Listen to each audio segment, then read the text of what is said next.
بسم اللہ الرحمن الرحیم۔ اور لوگ آپ سے عورتوں کے بارے میں فتویٰ پوچھتے ہیں، آپ کہہ دیں کہ اللہ تعالیٰ تمہیں ان کے بارے میں فتویٰ دیتا ہے، اور اس کتاب میں جو تم پر پڑھا جاتا ہے یتیم عورتوں کے بارے میں ہے، جن کو تم وہ نہیں دیتے جو ان کے لیے فرض کیا گیا ہے، اور تم رغبت رکھتے ہو کہ ان سے نکاح کرو، اور بے بس کمزور بچوں کے بارے میں بھی،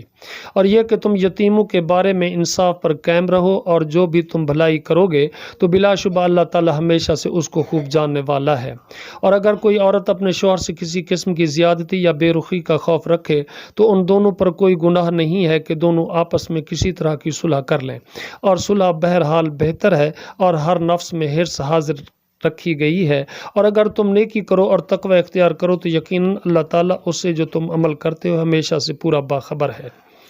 اور تم ہرگز استطاعت نہیں رکھتے کہ بیویوں کے درمیان عدل کرو، خواہ تم حرص بھی رکھو، چنانچہ تم بالکل ایک جانب پوری طرح نہ جھک جاؤ کہ تم اس یعنی دوسری کو لٹکی ہوئی کی طرح چھوڑ دو۔ اور اگر تم اصلاح کرو اور تم ڈرتے رہو تو بلا شبہ اللہ تعالیٰ ہمیشہ سے بے حد بخشنے والا نہایت رحم والا ہے۔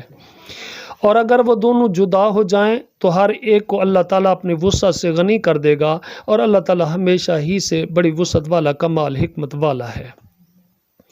اور اللہ تعالیٰ ہی کا ہے جو بھی آسمانوں میں ہے اور جو بھی زمین میں ہے، اور بلا شبہ تم سے پہلے جو لوگ کتاب دیے گئے تھے یقیناً انہیں بھی اور تمہیں بھی ہم نے وصیت کی ہے کہ تم اللہ تعالیٰ سے ڈر کر رہو، اور اگر تم کفر کرو گے تو یقیناً جو کچھ آسمانوں میں ہے اور جو کچھ زمین میں ہے سب اللہ تعالیٰ ہی کا ہے، اور اللہ تعالیٰ ہمیشہ ہی سے ہر طرح بے پرواہ ہر تعریف کا حقدار ہے۔